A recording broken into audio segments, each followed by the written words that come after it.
welcome everyone to our first virtual activity of December, but our last one of the year. This one, we are here with Blendtec Corporation. And what we're going to be discussing today is the future of careers, including automation, and how to get ahead of the curve when you're starting to think about your own future and your own career path. First, I want to say my name is Brandon Jewell. I'm with the CTE Foundation. And now I want to introduce the two panelists that we have today who have a presentation for us and a video to show some of their machinery. I've got Dan Voigt here with us today. Dan is the CEO of Blendtec. And then I'm going to have to read your title, Shannon. I have Shannon McClarty, who's the Assistant Manager of Testing and Trials at Blendtec. Welcome. Thank you both for being here today. Welcome. Thanks for having us. So, Dan, I'm hoping that you can start us off. Oh, actually, you know what? Sorry, before I get started, I do want to encourage all of those that are watching on YouTube right now to utilize the chat function to ask any questions along the way. If you see something that brings a question in your mind, ask it at that point, and we'll try to fit it into the presentation and the video. This is just an open discussion for everyone.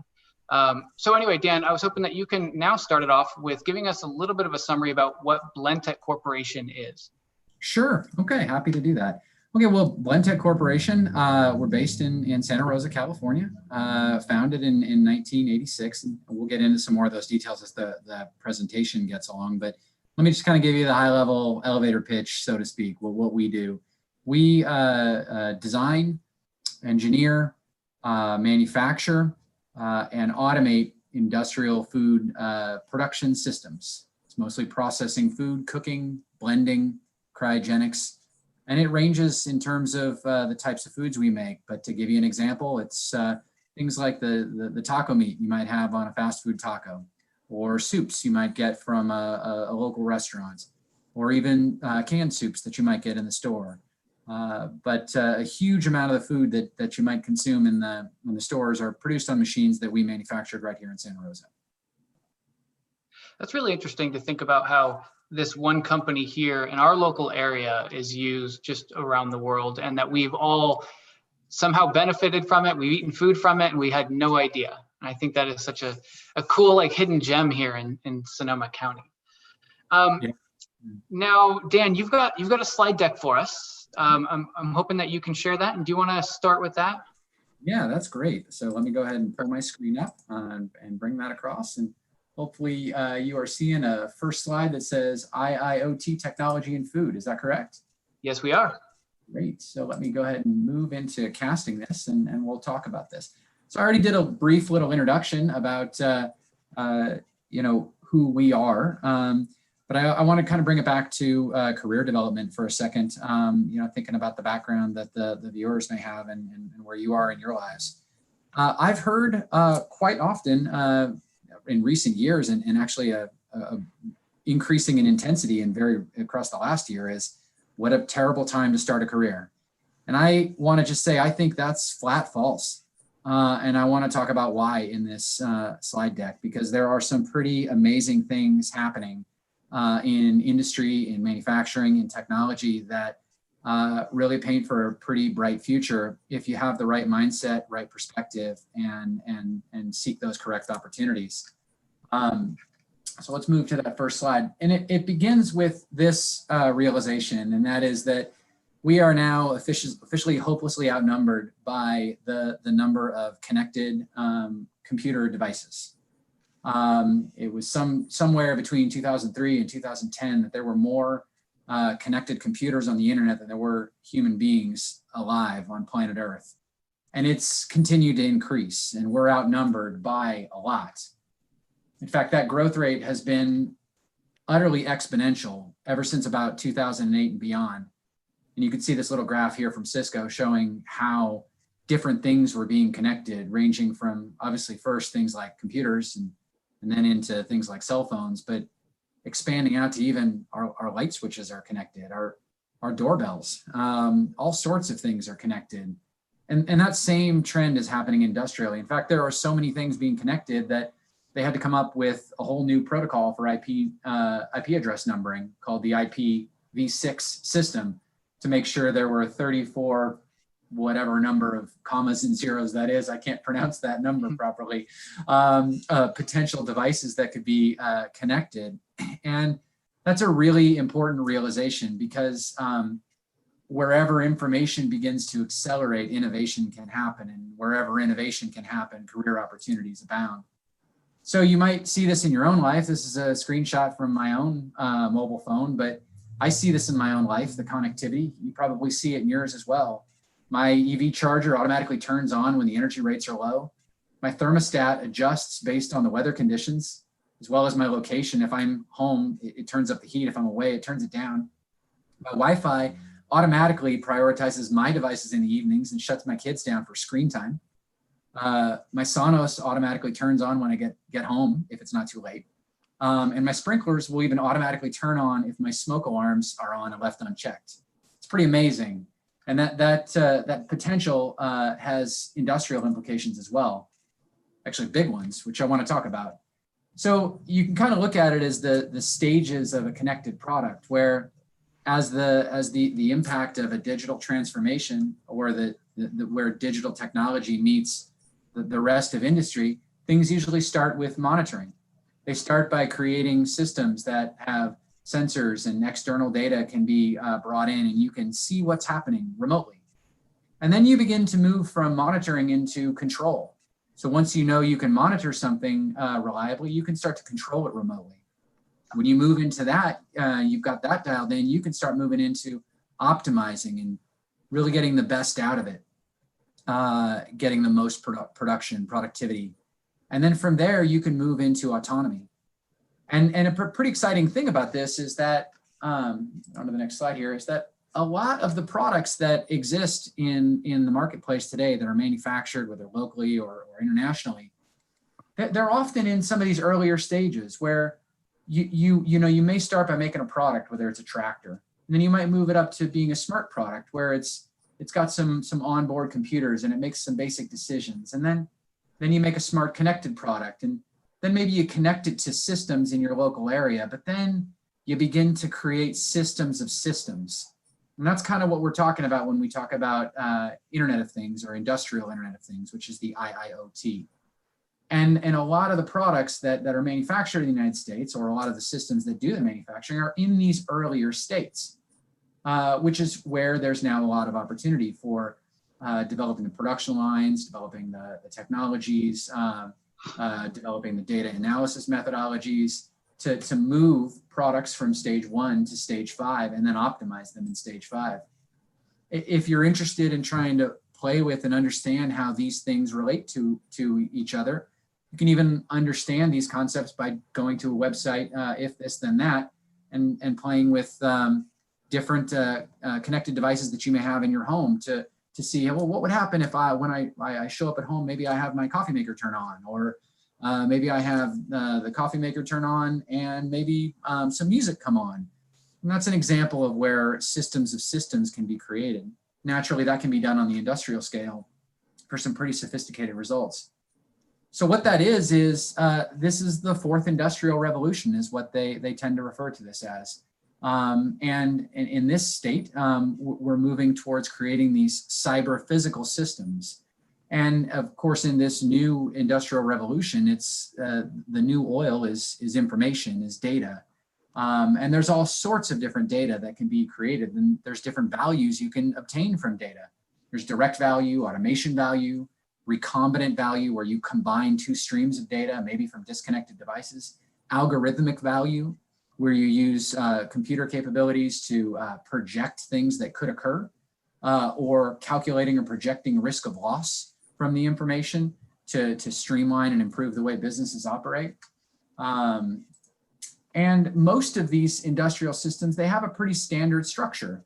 On the basic level on the bottom, they have their kind of standard electrical engineering components.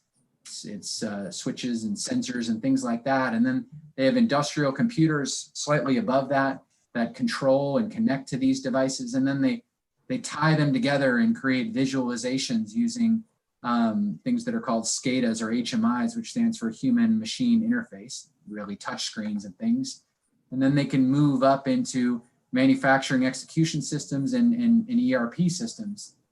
But of course, this is a perfect world, and most industrial systems only have parts and pieces of this. So there's a whole bunch of opportunity for connecting these things, identifying the information that can be collected, and then learning to do something with it. And in fact, most companies right now are leaving about 80% of their data out in the field. And this industrial Internet of Things technology can bring that forward. So we like to think of it this way: it's so much information left behind. Won't someone please think of the data, all the data that you could be having and working with. And so these IIoT linkages, what they do is they democratize data. They make data be able to move, information move between devices.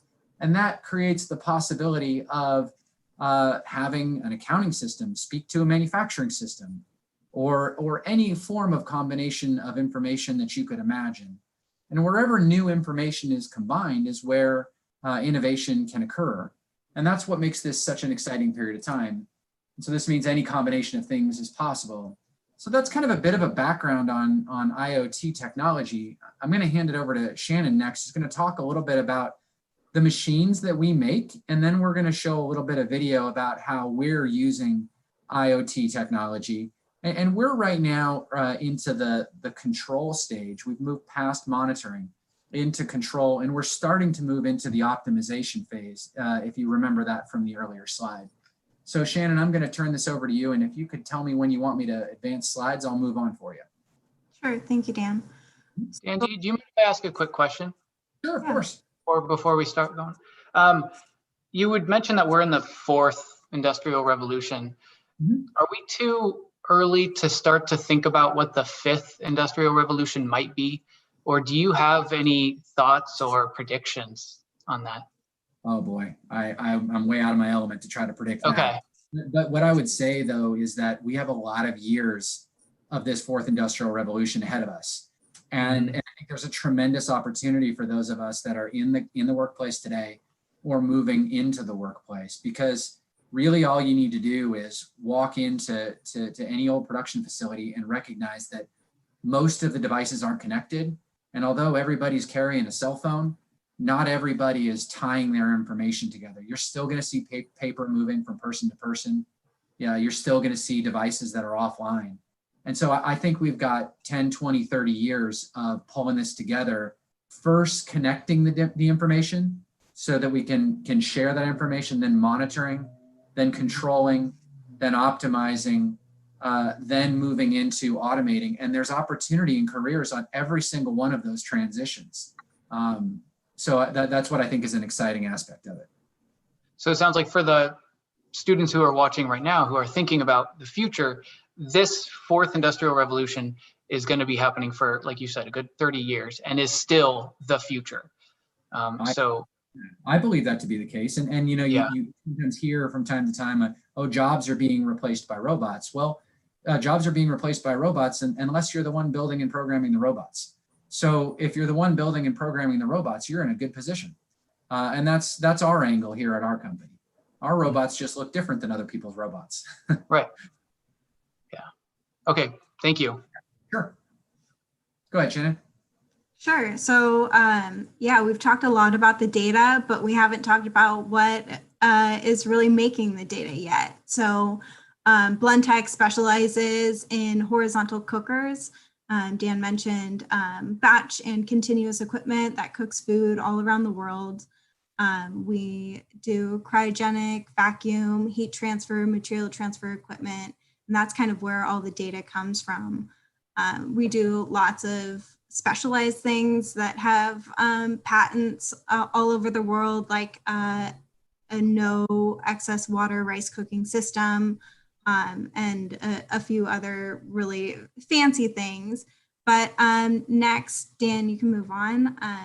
I'll talk about some of our flagship equipment that really puts out most of the data that we're working with and collecting right now. So you can see on the screen a picture of a Blendtherm, which is one of our flagship cookers. It's horizontally agitated, scraped surface. and really is great for cooking like soups and sauces, anything that you would cook in a pot on the stove. And so this is one of the pieces of equipment that I use in the Innovation Center to scale up some of the recipes that our customers use for future processes and equipment sales. The next piece of equipment, Dan, is our Versatherm, which is dual agitated. It's very similar, but can be used for a wider variety of applications, such as meats and thicker materials.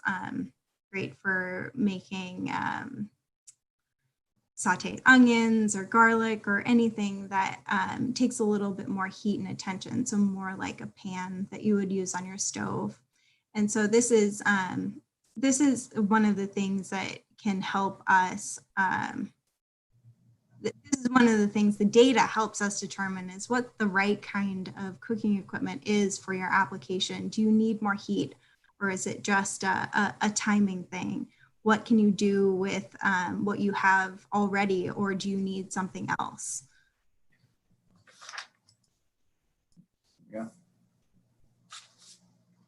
Sure.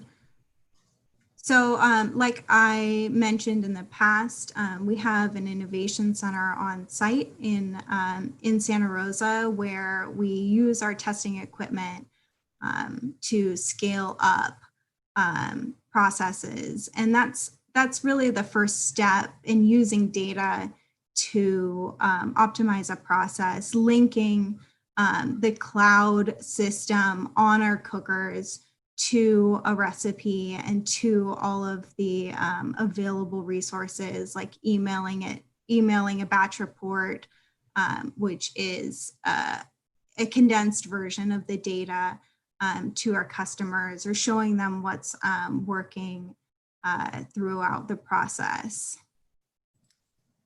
Go on to that scale then. You already talked about this one, correct? Yep. Okay, great.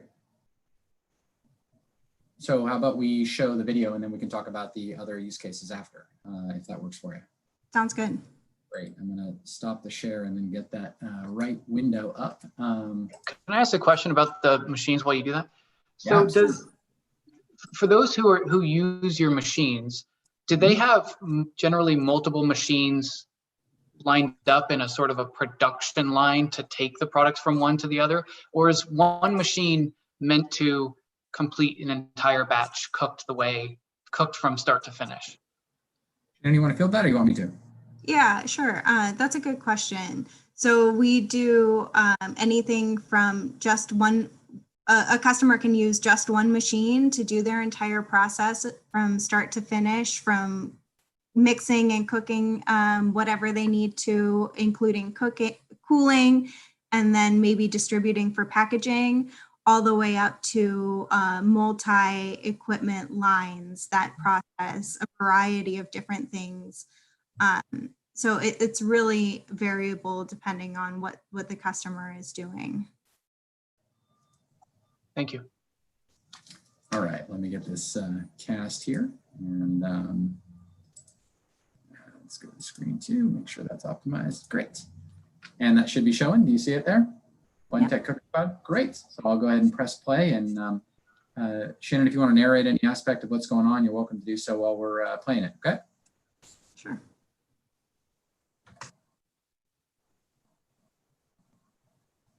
Sure. So we're starting out here with creating a recipe through our portal that is linked directly to our equipment. So everything is saved in the cloud and able to be modified in a controlled way by certain people throughout an R&D process all the way up to production. So the recipes can be made and controlled through the internet and then sent to the machines directly. And then the data fed back into that system so that you can tell what's been going on over each batch, see any variances, and so on and so forth.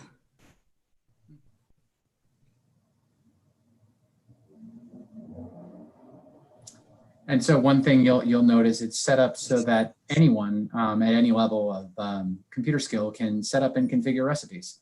They can open it up, they can create one and add steps and change steps and very easily push it to any of the machines that they own. So she's just... Oh, sorry. Go ahead. What was your question? My question was around the food science behind taking a small recipe that was maybe, created in a small batch in a kitchen and then taking it to a large scale. Do you have food scientists on staff that do that kind of thing? Yeah, not only do we have them, I'm Shannon. Nice to meet you. We have them on the call. So okay, so you are a food scientist. Okay. We both are. Yeah, we both have backgrounds from Davis in food science. That's Oh, right. wow. Okay. And what you're looking at here in this video is what we call the Blendtec Innovation Center here in Santa Rosa. That piece of equipment she's working on is one of what we consider a pilot scale equipment, is the term we use for it. So it's big enough that you can get information that's usable enough to make projections for what you need for the larger scale. So it's normally about 1/10 the size of what people do on the larger scale. This is 400 or 500 pounds of product can go into this here. But by using the cloud system, we have a couple things we can do. Not only do we get to show the power of this tool that can be used on the industrial scale, but at the same time, we're collecting this information during the testing so that we can figure out things like, well, how fast does it heat? Or what does it take to mix this product? And then we can take that information and come up with a proposal to make sure, okay, yeah, so it took 20 minutes on the smaller scale. Well, maybe it's going to take 35 minutes on a larger machine, or maybe we need to have you get into a couple different machines. In fact, I'm going to go back to that for a second here. Go back to this. You can actually see here on the screen this picture of the cooker with these lines coming in and out of it. This type of sketch is something that we call a P&ID, a process and instrumentation diagram, or piping and instrumentation diagram, where it shows pipes that are connected and valves that are connected. And this thing here represents the big machine in the center. And so we might help figure out how to get steam in or out of the machine, or might figure out how to load ingredients. Maybe they need to pump tomatoes in very quickly. So there might be a line that says tomato paste. So those are aspects of the types of things we do. For this demonstration is an extremely simplified version. It's showing cooking jasmine rice, which is intended to be a very simple example. Some of the lines we put in work on 700-800 different recipes in their databases. Wow. But after the batch is run, the data, this is instantaneous. The data is up in the cloud, back on that same site. So here Shannon comes back to the blendtec.com website, goes into her unique login.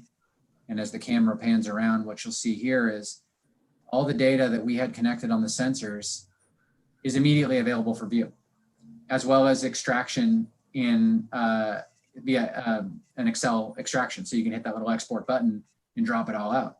All those little squiggly lines, those represent different pieces of information, whether it's temperature, vacuum level, batch weight, the conditions of different aspects in the machine, whatever we choose to instrument.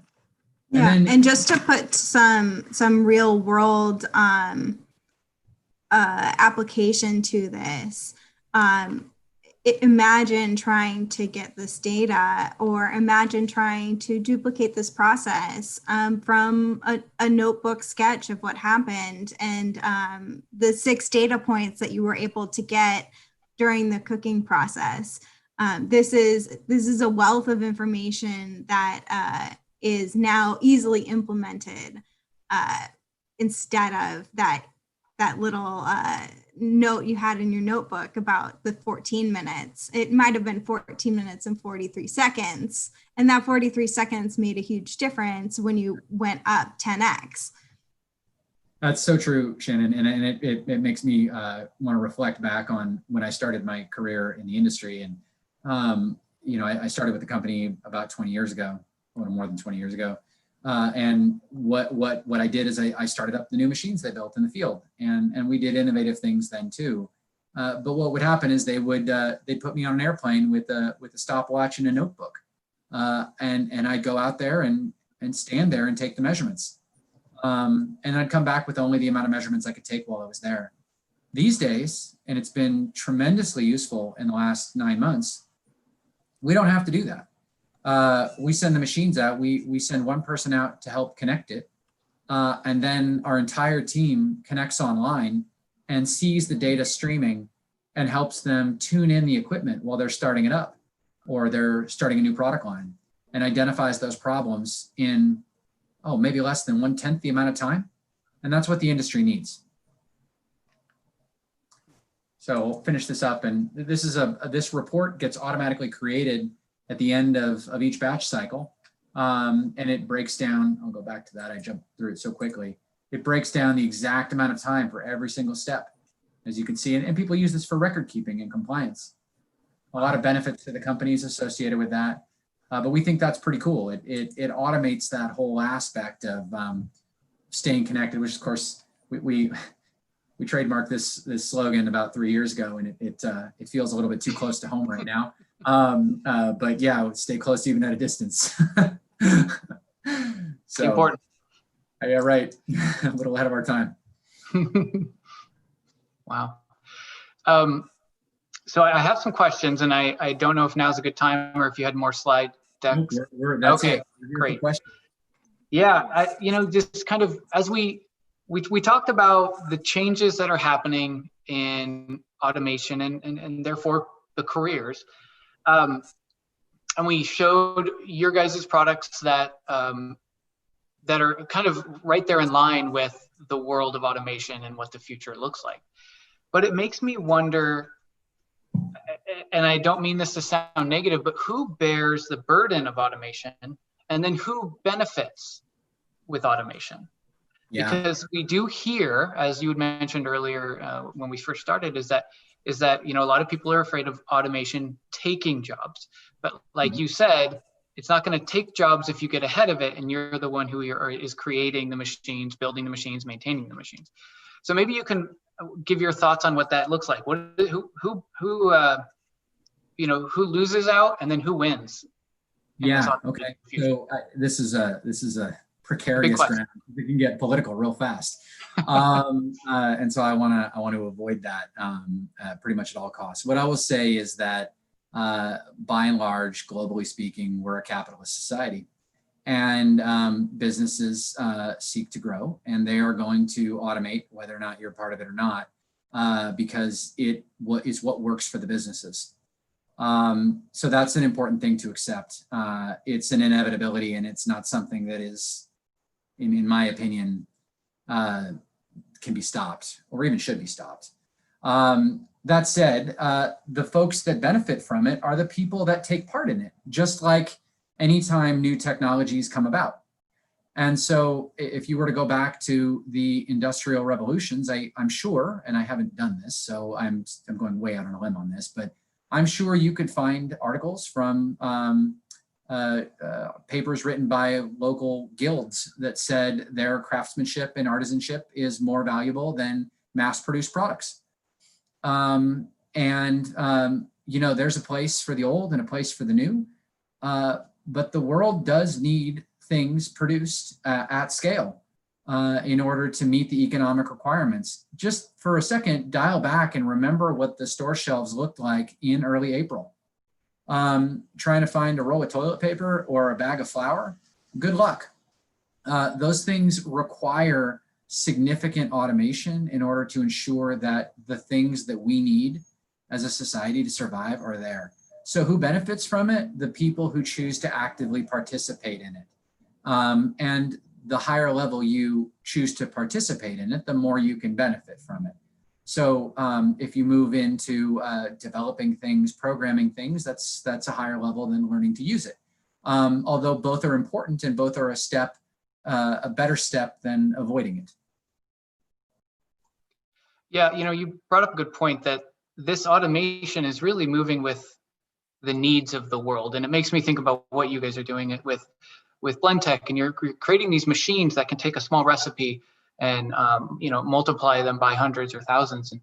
And that is sort of what we need to feed the world, really, because you look at the population growth. Well, it was a lot different than it was 100 years ago, right? And so agriculture has to change. The manufacturing has to change. All of that has to change to meet the needs of, really in this case, to feed that world. Yeah. I do have another question. This one's coming from somebody on YouTube, and they're asking, what kinds of abilities do you need to do this job, and what subjects should they study in college? Those are some questions. It certainly depends upon which aspect of the job you want to do. So, but let me try to elaborate on that. Is that okay? Right. Yes, please. Yeah. Okay. So there are the folks who are designing and architecting the software. Okay, that's one group of folks. They're going to learn about maybe electrical engineering. They'll learn computer programming. They may learn biological engineering. It depends on whether or not they want to be writing the code or designing the concepts of how it works. There are the people, the mechanical engineers who actually design the physical mechanisms in machines. They're likely to go into mechanical engineering and things along those lines. There are expert fabricators and expert machinists who work directly with the engineers to say what can and can't be manufactured and what is and isn't durable. They're every bit as important in the process. And then there are the process engineers or food scientists who are figuring out how the food meets the machine. And oddly enough, there's also the people in sales who communicate to the customers about how it'll benefit their businesses. And there's the people in marketing who work together to figure out what foods may need to be made and what capabilities may need to be programmed in the future. So really the situation is finding your core passion of what types of activities inspire you to work, and then finding a way to apply those particular activities towards what the market needs. You really aren't boxed out in almost anything. We have accountants on staff and they help with this too. So there isn't a right answer to that. Although the people who are most heavily in it are usually the process engineers or the electrical engineers are deep in the code. That's probably the closest you get to it. And to be, say, a food scientist, like it sounds like both of you went through that, and you both went through Davis. What kind of education did that take for you to get there? To start there, to get into Davis to begin with, or? Well, no, to become, maybe you can just go over just a short version of the path into becoming a food scientist. Shannon, how about you? Sure. So Davis has a program in food science, just like they do microbiology or any other major, as well as a master's or another higher level degree in that field. There's also certifications that you can do through professional organizations that certify you as a food scientist, although those aren't absolutely necessary for getting a good career in the field. So I'll give my background a little bit. Mine was pretty early. I knew I wanted to work in the food industry. My grandfather was a food scientist, and so I went to Oregon State for my initial undergrad, and then Davis for my graduate work. To me, I always liked working with food.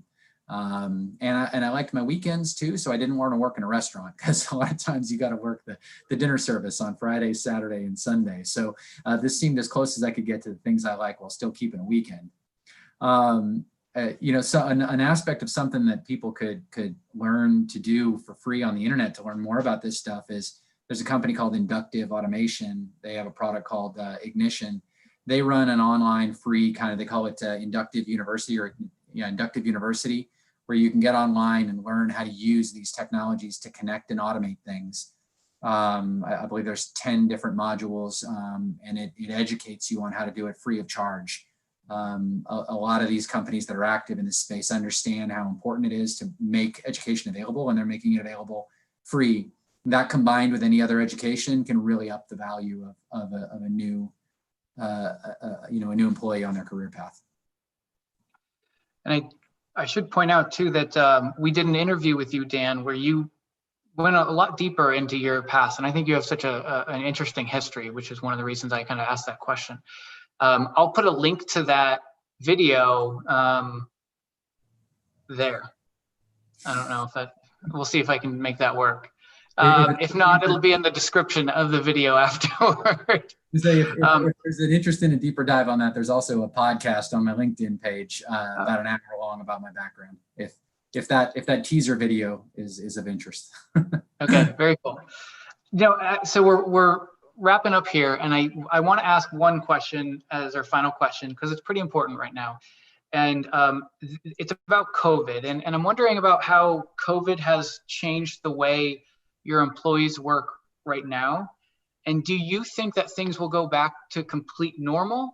Or have you figured some things out, especially around maybe working at a distance, that you think will continue after COVID?